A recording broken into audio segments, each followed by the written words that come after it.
مساء الفل. النهارده الحد اهو زي ما وعدتكم، يا رب اعرف اكمل. انا بس عايزه اقول لكم حاجه. انا شخصيتي لما بعمل تحليل الشخصيه، يعني انا من الشخصيات اللي صعب جدا تكمل على روتين مده طويله. يعني نوع شخصيتي كده. اكتر ببقى بعمل الحاجه لما بحس ان انا عايزه اعملها وعلى طبيعتي اكتر.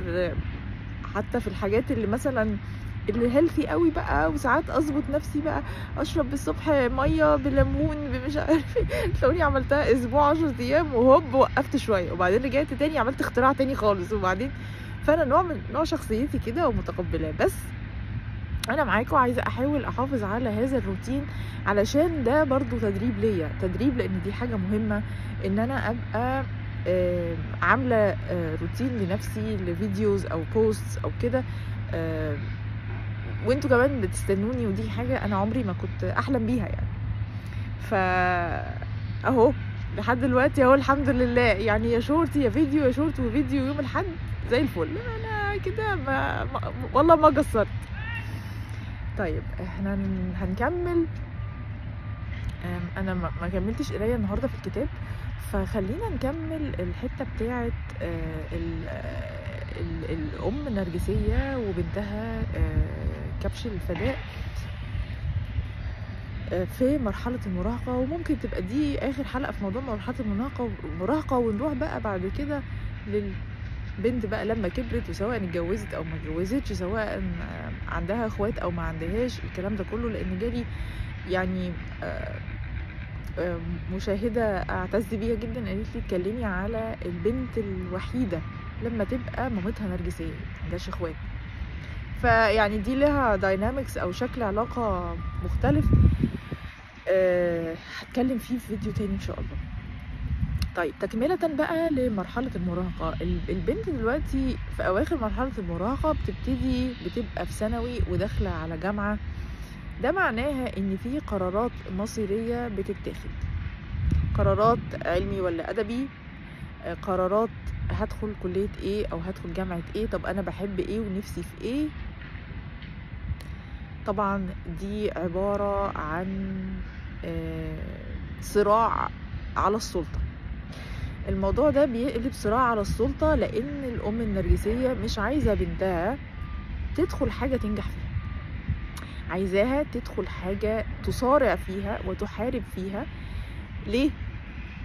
علشان تبقى دايما محتاجة دعم، دايما محتاجة رأيها، دايما محتاجة. طيب هتقولولي طب ما هو الأم النرجسية برضو بتحب تتمنظر، فنفسها بنتها تبقى شاطرة.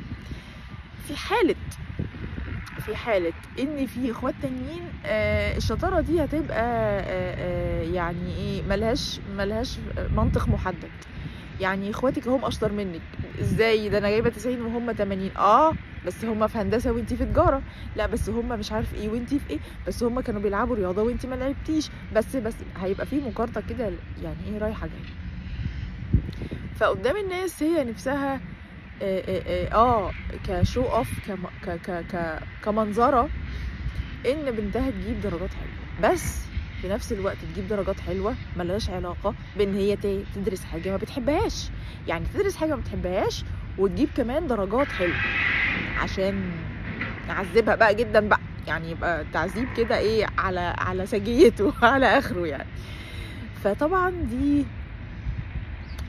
مأساة. اغلب الناس اللي اهلهم نرجسيين ما درسوش حاجه بيحبوها. وصححوا لي لو انا غلطانه في التعليقات، انا بحب جدا تعليقاتكم، وبحب جدا يعني مشاركتكم معايا الحوار، وببقى فعلا يعني مبسوطه وانا برد على كل تعليق من تعليقاتكم. ففي الغالب دخلنا حاجه ما بنحبهاش، او لو دخلنا حاجه بنحبها ككليه او كتعليم ثانوي، هيتحط ضغط وقت الجامعه او الكليه، ضغط ما يدخل في الموضوع عشان يكلكع لنا الدنيا.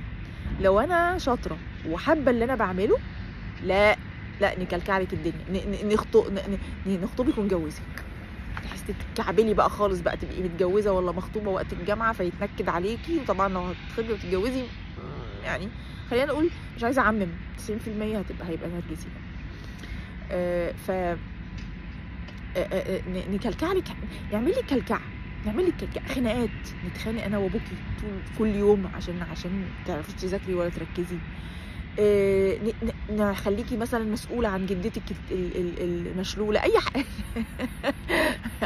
يعني عمتك حمقه مش هتموت محروقه، لانها لو ماتت هتريحنا، لان لا هتخلي بالك من عمتك حمقه الايه المحروقه. حاجه لازم ايه تخليها تشالنج، تحدي في حياتك كده. طالما انت ايه، لا ده انت دخلتي بقى حاجه على مزاجك، وكل ما هتتكلمي ولا هتنطقي الله مش دخلتي الكليه اللي كان نفسك فيها. امال لو كنت دخلتي الكليه اللي انا كنت قايله لك عليها، مش كان زمانك فلحتي، مش كان زمانك عملتي. فده اسلوب وقت الجامعه. حاجه تانية،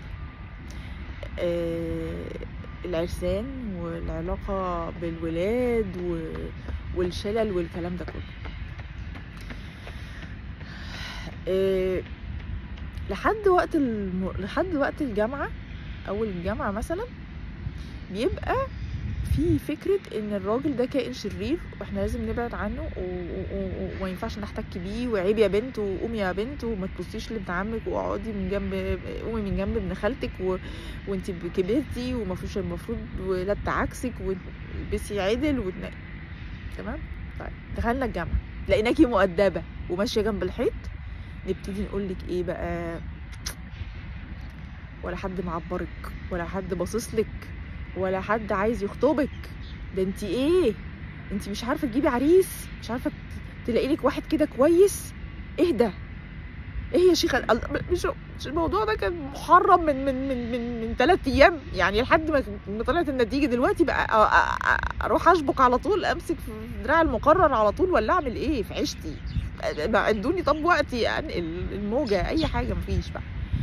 فانتي في الجامعه لو واحده ستريت فورورد كده وخلاص متعوده بقى ان الرجاله دي حاجه مش لطيفه، والرجاله دي مش المفروض نيجي جنبهم، ولازم نكلمهم بخشونه، ونمشي زي القطر، نمشي زي كده، فجاه هتلامي ان انتي كده. الله ايه تاني؟ هتجننوني. طيب لو انتي بقيتي بقى واخده بالك من نفسك وحلوه ولذيذه وكده، ايه روشه كده ونازله ايه مبسوطه بنفسك، تعالي في ايه؟ انتي في حد ولا ايه؟ انتي اتجننتي؟ ما تركزي في مذاكرتك، ما تركزي في حياتك، انتي فاكره نفسك حلوه، انتي فاكره نفسك بتاعه. سيبك بقى من الكلام ده، بطلي بقى تتمكيجي وبطلي تلبسي وبتاع، واقعدي ذاكري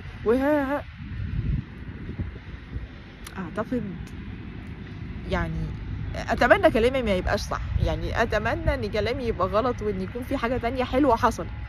برضو قولوا لي في التعليقات الموضوع ده، الشق ده برضو من الفتره دي بتاعت الجامعه ده، قبل ايه نهايات المراهقه كده، الدنيا مشيت معاكم ازاي؟ ايه تاني بيحصل في هذه الفتره؟ طبعا خلاص موضوع الانوثه ده اتكلمنا فيه، وان طبعا الاهتمام بنفسنا والاهتمام ده احنا خلاص بقينا بنعمله بقى ايه من نفسنا بقى، خلاص معلومات عامه، لان الام ما كانش ليها اي تاتش يعني في الموضوع ده. بس هتيجي برضو تنتقد، عملتي شعرك كده ليه؟ لو انت شعرك كده ليه؟ لبستي كده ليه؟ اللبس الجديد ده ايه ده؟ مش حلوه الطرحه دي عليكي، مش حلوه. ده برضو نوع اخر من الانتقاد. طبعا نفس الفكرة، اصحابك في الجامعة هتبقى واخداهم على حجرها، حتى لو ولاد. يا حبيب قلبي يا عمو اخبارك ايه يا حبيبي، وام مامي عامله ايه؟ هتلاقي الدنيا كده ايه رايحه في حته اللي هو في ايه يا ست انتي؟ هو انت كل واحد ما تشوفيه معايا تفتكريه عريس؟ ما هو مش عريس، ده صديقي عادي مفيش حاجه. فهتلاقوا ان كل الاصدقاء برضو ايه جايين لنا على الحجر كده. وممكن لو ما عرفتش اصحابك مثلا تمثل اي مصيبه سودة عشان يضطروا يجولك البيت، فاعزميهم على عيد ميلادك. يلا يا ستي مش عايزه، لا اعزميهم على عيد ميلاد. ازاي؟ فكل الناس تشوف اصحابك، ونبقى احنا بقى ايه وخلاص شافوا مامتك بقى، فمامتك كيوت قوي، لذيذه قوي، فظيعه، خطيره، مامتك بترقص رهيب، مامتك بتضحك خطير، مامتك بتطبخ الله رهيب. هتلاقي بقى الدنيا ايه راحت في اصحابك، لو انت قلبتي بقى اهو يا جماعه مش طايقاكم انتوا كمان. فطبعا هي هتعمل نفسها كيوت جدا. كان في جالي تعليقات برضو على موضوع الام النرجسيه الخفيه اللي هي عامله كيوت وهي مش كيوت. على فكره ما كل النرجسيات اغلبهم عاملين كيوت وهما مش كيوت ولا حاجه. الخفيين ما بيبانوش علينا احنا، يعني حركاتهم بتبقى مش ظاهره لينا قوي احنا شخصيا، بس هما كده كده قدام الناس كيوت وفظاع وكول وسايبيننا براحتنا وبيعملوا اللي عليهم كله ووفروا كل سبل الراحه ولذاذ قوي يعني كل حاجه قوي كده.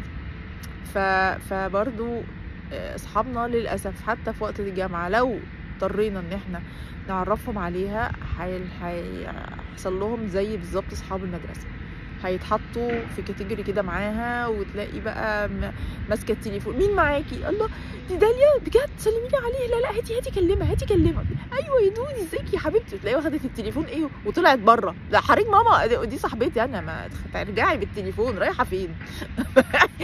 ليه طب ليه انت عندك اصحابك او ما عندكيش، انا برضو مالي.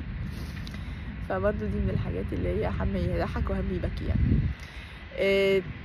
اكتبوا لي بقى في التعليقات لو في حاجه تانية كده في موضوع المراهقه ولا غطيناه كله، عشان ندخل بقى في الايه في الكهوله. لا في الادلت بقى، يعني بعد كده بقى البنت اتخرجت بقى ايام بقى تانية خالص تختلف تمام. مستنياكم كالعاده، كان معاكم ماجي حرفوش لايف كوتش، اشوفكم الفيديو الجاي ان شاء الله.